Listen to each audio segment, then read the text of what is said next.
तो फाइनली दोस्तों जो अनंता म्यूजिक वर्ल्ड से खेसारी लाल यादव का जो गाना आने वाला था, उस गाने का पोस्टर आज सोशल मीडिया अकाउंट पर खेसारी लाल यादव शेयर कर दिए हैं। आप लोग पहले यह पोस्टर देख लीजिए और उस गाने का नाम है चूड़ी हरियर की।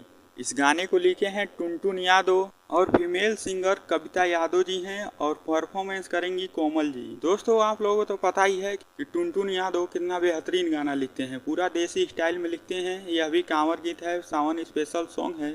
तो आप लोग तैयार रहिएगा, अनंता म्यूजिक वर्ल्ड पर कल सुबह 6:30 पर इस गाने को रिलीज किया जाएगा। आप लोगों को खेसारी लाल यादव के लगातार बोल बम का गाना ही सुनने को मिल रहा है, क्योंकि सावन चल रहा है और उनके सावन का ही सॉन्ग लगातार आ रहे हैं। तो आप लोग तैयार रहिएगा, सुबह 6:30 बजे इस गाने को रिलीज किया जाएगा। यह जानकारी कैसे लगी तो कमेंट बॉक्स में ज़रूर बताएं।